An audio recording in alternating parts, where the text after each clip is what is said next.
स्वागत आप सबों का बिहार एसटीईटी को लेकर के आज इस वीडियो में महत्वपूर्ण 2-3 मुद्दों पर बातें होंगी।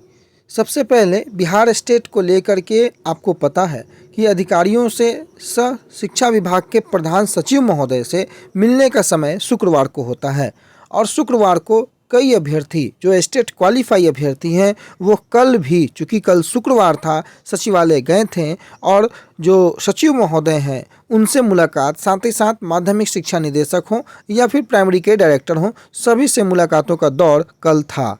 अभ्यर्थी सचिवालय पहुंचे और ज्वलंत जो प्रश्न थे उन प्रश्नों को शिक्षा विभाग के प्रधान सचिव महोदय से उन्होंने पूछा, जिसमें सबसे पहली बात जो थी 7th फेज़ की नोटिफिकेशन को लेकर के, जिसमें उनका यह स्पष्टता के साथ कहना था कि जनवरी-फरवरी माह में आपकी नोटिफिकेशन आ जाएगी। विभाग ने यह भी स्पष्ट किया कि बिहार एसटीईटी में किसी एक पक्ष को किसी प्रकार का सोच विभाग नहीं रखता है। विभाग केवल 2019 एसटीईटी ही नहीं, साथ ही साथ 2011 एसटीईटी के जो भी क्वालिफाई अभ्यर्थी हैं, सभी क्वालिफाई अभ्यर्थियों के हितों के बारे में और एक समान बिना भेदभाव किए उन सभी के बारे में विचार कर रहा है।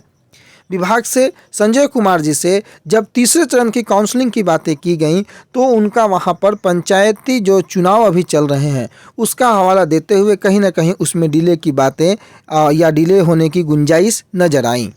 सचिवालय से जब संजय कुमार जी से सर्टिफिकेट को लेकर के बात किया गया तो सर्टिफिकेट को लेकर के उसी प्रकार का एक तरीके से स्पष्ट जवाब अगर आप कहें तो वो नहीं मिल पाया। हालांकि उन्होंने यह जरूर कहा कि सर्टिफिकेट आप सबों को मिलेगा और बहाली की प्रक्रिया में आप जरूर हिस्सेदार बनेंगे, लेकिन सर्टिफिकेट कब मिलेगा इस प्रश्न को कहीं ना कहीं गोल गोल तरीके से घुमा दिया गया कहिए, या उस पर स्पष्ट रूप से जवाब नहीं दिया गया। चूँकि मामला अभी हाईकोर्ट में है और आपको पता है कि 12/481 हो, 12/021 हो या कई अन्य केस हैं वो पटना हाईकोर्ट के पटल पर लंबित हैं, और जब पटना हाईकोर्ट में 12/481 आगे बढ़ रहा है या किसी भी कारण से अभी उसकी सुनवाई की संभावना नहीं बन रही है तो कहीं ना कहीं केस जो है वो बहुत इफेक्ट करता है किसी भी प्रक्रिया को पूरा होने में। तो जब तक मामला इधर निपट जाए तब तक विभाग अभी सर्टिफिकेट इशू करने में थोड़ा संकोच कर रहा है। ऐसी बातें और ऐसी खबरें वहाँ से निकल करके आई हैं। बिहार स्टेट को लेकर के एक महत्वपूर्ण बात अगर हम कहें तो आप यह भी जान लें कि 7th फेज़ के नोटिफिकेशन पर विभाग कार्य कर रहा है, और ये बातें संजय कुमार जी शिक्षा विभाग के प्रधान सचिव महोदय ने कहा। जिस प्रकार से अभ्यर्थी गए थे और अभ्यर्थियों से बात करने के बाद जिन अभ्यर्थियों की वार्ता माननीय शिक्षा विभाग के प्रधान सचिव महोदय से हुई वो काफ़ी सकारात्मक रही, और उस सकारात्मक माहौल में कहीं ना कहीं एसटीईटी को लेकर के साथ ही साथ अभ्यर्थियों ने 33,916 सीटों को जोड़ने की बातें तथा अन्य कई बिंदुओं पर, नियमावली के कई बिंदुओं पर चर्चाएं भी की, और बहुत ही विस्तार से और बहुत ही सकारात्मक माहौल में वो सारी चर्चाएं संपन्न हुई। और उन सभी विषयों को देखने और समझने के बाद यह जरूर कहा जा सकता है कि जिस प्रकार से विभाग 7वें चरण की बहाली, एसटीईटी की बहाली लाने के लिए या एसटीईटी की नोटिफिकेशन लाने के लिए कार्य कर रहा है, और संजय कुमार जी शिक्षा विभाग के प्रधान सचिव महोदय का यह कहना कि जनवरी और फरवरी में आपकी भी प्रक्रियाएँ शुरू कर दी जाएंगी, और इन सभी से यह जरूर स्पष्ट होता है कि दिसंबर तक आपको इंतजार करना चाहिए। जनवरी से 7th फेज़ को लेकर के जरूर ही कोई ना कोई अपडेट आपको निकल के आएगा। इस दरमियान दिसंबर आते आते क्या होगा, सबसे बड़ा सवाल, अभी भी 2 से 3 महीने का समय बचा हुआ है। तो आपको पता है कि एसटीईटी में 6th फेज़ को लेकर के प्रक्रियाएँ चल रही हैं, और उन प्रक्रियाओं के बीच कई महत्वपूर्ण जानकारियाँ निकल कर के आ सकती हैं। साथ ही साथ सर्टिफिकेट को लेकर के भी जानकारी इन्हीं समयानुसार या इन्हीं समयांतराल में आपको कोई अपडेट सर्टिफिकेट को लेकर के भी आ सकती है। विभाग से और कार्यालय से अगर आप संपर्क करते हैं तो सभी बिंदुओं पर संपर्क करना और सभी बिंदुओं से विभाग को अवगत कराना ये बेहद आवश्यक होता है, और कई साथियों ने ऐसा कल किया भी है। अन्य खबरों की अगर हम चलें तो नियोजित टीचर भी बन सकेंगे प्रिंसिपल, कोर्ट से अंतरिम राहत। ये मैंने कल आपको बताया था कि कल मैंने शाम में या दोपहर में ही इस चीज़ों को अवगत कराया था आपसे कि 8 साल की सेवा पूरा नहीं करने वाले टीईटी उत्तीर्ण भी प्रधान शिक्षक की परीक्षा दे सकेंगे। कोर्ट ने कहा है कि परीक्षा परिणाम कोर्ट के फैसले पर निर्भर करेगा। हाईकोर्ट ने टीईटी और एसटीईटी उत्तीर्ण नियोजित शिक्षकों को जो है वो बड़ी राहत दी है, और इस राहत से उन सभी अभ्यर्थियों को जो पटना हाई कोर्ट में गए थे याचिका लेकर के, उन सभी को राहत मिली है और वो प्रधान शिक्षक के पद पर बहाली के लिए शामिल होने की अब अनुमति उनको अंतरिम रूप से मिल गई है। परंतु परीक्षा का परिणाम इस मामले में कोर्ट के अंतिम फैसले पर ही निर्भर होगा। और इधर शिक्षा विभाग के अपर मुख्य सचिव संजय कुमार जी से जब कहा गया तो उन्होंने कहा कि अभी उन्होंने आदेश नहीं देखा है और इसे देखने के बाद ही कुछ कहा जा सकता है। साथ ही जब संजय कुमार जी से प्राइमरी को लेकर के जो मैंने आपको बात बताई कि 1100 नियोजन इकाई जो है, 1100 नियोजन इकाई में किस प्रकार से प्राइमरी की भर्ती कर पाएंगे या नहीं कर पाएंगे, इस बार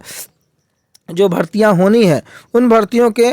सिलसिले में अगर हम बात करें तो उसको लेकर के उनका स्पष्ट रूप से कहना था कि प्रारंभिक स्कूलों में शिक्षक बहाली के मामले में उन्होंने अपर मुख्य सचिव ने कहा कि 1100 नियोजन इकाइयां जो बची हुई हैं उसमें 15 दिसंबर के बाद काउंसलिंग होगी। और ये उन सभी अभ्यर्थियों के लिए जो नियुक्ति पत्र का इंतजार कर रहे हैं, एक तरीके से कहा जाए तो थोड़ा चिंता करने वाली बात इसलिए भी है कि समय जो है उनके नियुक्ति पत्र को लेकर के अब ये मान करके चले कि अब इस साल तो नहीं मिलने वाला है, इसमें कहीं से दो राय नहीं है। पहले तो सत्यापन की जांच प्रमाण पत्रों की, उसके बाद अब ये 15 दिसंबर के बाद काउंसलिंग की प्रक्रिया है, यानी कि अब आपको नियुक्ति पत्र भी जो है वो 2022 के वर्ष में ही अब संभव है, 2021 में किसी भी हाल में संभव प्रतीत नहीं होता है। और स्पष्ट रूप से विभाग ने कहा कि अभ्यर्थियों की काउंसलिंग 15 दिसंबर के बाद होगी। अपर मुख्य सचिव संजय कुमार ने काउंसलिंग कराने के लिए अनुरोध करने आए अभ्यर्थियों से कहा कि निर्वाचन आयोग ने काउंसलिंग की अनुमति नहीं दी है। और ये बड़ी खबर है उन सभी अभ्यर्थियों के लिए कि निर्वाचन आयोग ने काउंसलिंग की अनुमति नहीं दी है, इसलिए उम्मीद नहीं है कि 15 दिसंबर तक पंचायत चुनाव पूरा होने के पहले काउंसलिंग हो सकेगी, उसके बाद ही काउंसलिंग की प्रक्रियाएं हो सकती हैं। इसमें माध्यमिक शिक्षा निदेशक मनोज कुमार के साथ प्राथमिक शिक्षा निदेशक अमरेंद्र प्रसाद सिंह और विशेष सचिव सतीश चंद्र झा ने सुना इन सभी अभ्यर्थियों का। और चयनित अभ्यर्थियों को नियुक्ति पत्र देने की मांग पर अपर मुख्य सचिव जो हैं उन्होंने कहा कि सभी अभ्यर्थियों के प्रमाण पत्र जांच कराए बिना इस बार नियुक्ति पत्र नहीं दिया जाएगा। और अभ्यर्थियों ने कहा कि दूसरे राज्यों में सर्टिफिकेट जांच में देर हो सकती है। इस पर अपर मुख्य सचिव ने कहा कि टीईटी प्रमाण पत्र की जांच के बाद नियुक्ति पत्र देने पर विचार किया जा सकता है, यानी कि कम से कम टीईटी की प्रमाण पत्र की जांच यहां पर करके उसके बाद नियुक्ति पत्र की देने पर विचार किया जा सकता है। बाकी सर्टिफिकेट की जांच विभाग करते रहेगा। समस्तीपुर के एक अभ्यर्थी भी गई थी, उनकी एक अलग शिकायत थी, कम नंबर और ज़्यादा नंबर, इसको लेकर के भी उन्होंने संजय कुमार जी से अपनी बातें रखी हैं। और संजय कुमार जी शिक्षा विभाग के प्रधान सचिव ने उन्हें आश्वासन दिया है कि इस पर त्वरित कार्रवाई की जाएगी और आश्वासन देकर के उनको वहाँ से विदा किया। और शिक्षा विभाग के तमाम खबरों को लेकर के जो भी अपडेट कल सचिवालय से निकल करके आई वो मैंने आपके सामने प्रस्तुत किया। इसके अलावा भी अगर कोई अपडेट होता है तो आपके सामने सबसे पहले लाने का प्रयास करेंगे। तो चैनल पर नए हैं तो सब्सक्राइब जरूर करें और हमारे Telegram channel let's grow with Randhir के साथ भी अगर आप नहीं जुड़े हैं तो आप जा करके सर्च करेंगे टेलीग्राम पे, वहाँ जा करके जुड़ जाएंगे और कई महत्वपूर्ण जो छोटी छोटी जानकारियाँ होती हैं उसको वहाँ पर आप लोगों तक साझा कर दी जाती हैं। तो फिलहाल के लिए इतना ही, आने वाले समय में कोई अपडेट आए आपको अपडेट करने का प्रयास किया जाएगा। धन्यवाद।